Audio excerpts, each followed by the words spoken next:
What is going on, guys? My name's Corrupt and welcome back to another base building tip video. And in today's video we are going to be talking about Expo and Inferno modes.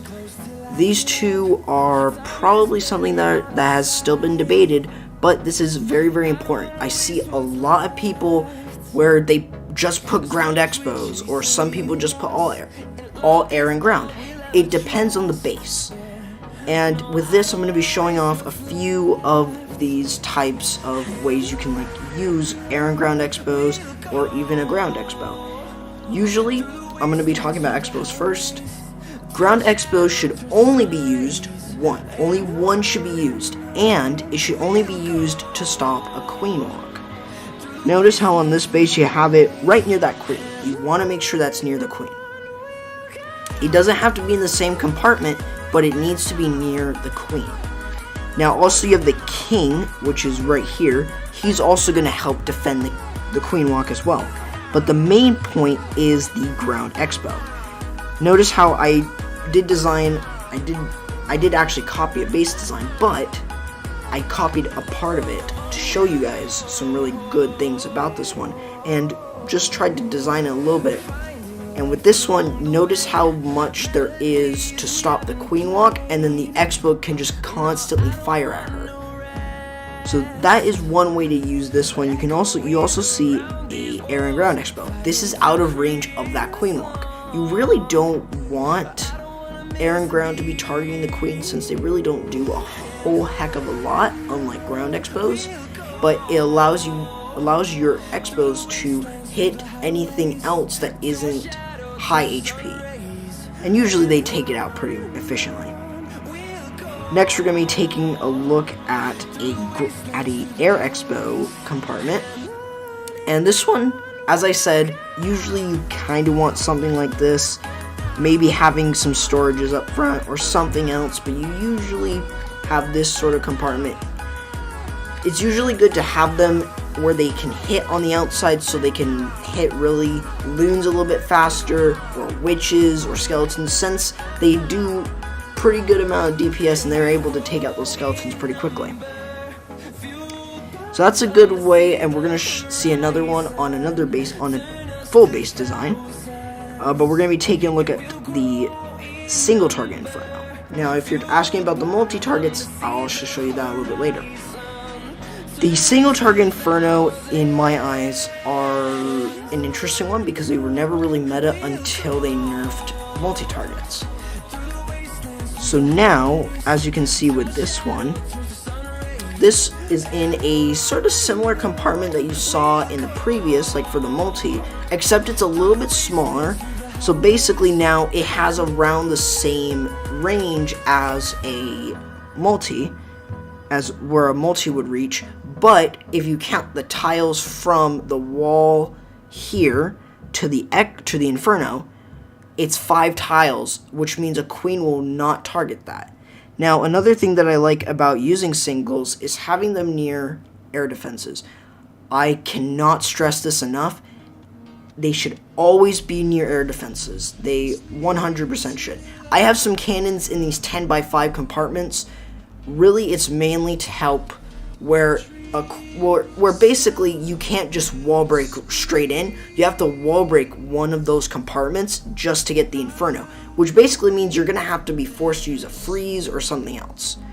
But usually the Infernos will help in taking out lava hounds and really anything else that's around there. So this is a good one. Now we are going to be going over to here. This is my active base currently. And this design did not come from me. This actually came from a past clanmate. This base design shows some very unique aspects of using the air and ground Expos as well as a single and multis. Now this one doesn't have a ground Expo. You could probably set this one to ground and probably do a little bit, not too much.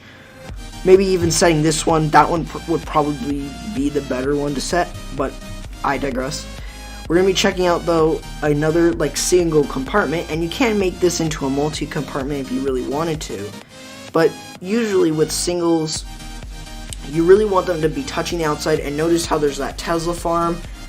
This setup works very well, and this is something that I really do like about the single target Infernos. Then we're going to be taking a look at the multi. This is something that I really was holding off. This multi compartment is 100% really good. Why do I say this? Well, let's take this air bomb. So basically right here you can target it. So, but from basically out here you really can't. And it's very similar to what I said about the single. And this is another neat setup that you can do, and notice how it gets into the core of the base just on this base as well. And it does do a very decent job of doing a lot. Over here you have the expo farm, is what I like to call it. From what I've seen with this base, a siege machine does sometimes have some issues getting through this due to the amount of DPS that it's targeting with just 3 expos. So it's always usually going to be a dangerous site. And this is really how you would set up your ground expos, your air expos. Now, the thing I didn't mention, though, was the archer tower and double cannon. Now, let's see if I can find it. The double cannon should be used maybe like that. You can do it. You can probably set it like this if you really wanted to, where basically a golem is going to be punching the wall or punching another defense. You could either put the mortar there or keep it behind walls, but really basically you should make sure that that cannon can't be easily taken out by like a golem or like be right on the outside. It should be protected if you're going to use it. Make sure that it can basically just wipe out a golem. It's really good at doing that. Now, the fast attack archer tower is very similar to the double cannon. It's gonna be able to do a high amount of damage, basically taking out a golem really easy. And this, you can kind of see where you're basically now kind of like an expo, but you're doing like 100 damage per second in a short radius. So it's very critical that you put these in areas where you know that they're going to be useful. And that's exactly what I wanted to bring up about the double cannon and the fast attack archer tower. And that is going to do it for this video. So, I hope you guys enjoyed. If you guys want to see more content like this, more of this series, leave that like and subscribe. And I'm also... oh my god. Damn it. So that's the video, guys. I hope you guys enjoyed. If you guys enjoyed this, leave a like. And if you guys enjoyed this series, why not subscribe for more? If you guys want to join the Circle of Clans, Exit Humanity, or my community Discord server, it's going to be down in the description below if you guys want to join it. And that is going to be the video. Hope you guys enjoyed, and I'll see you guys next time.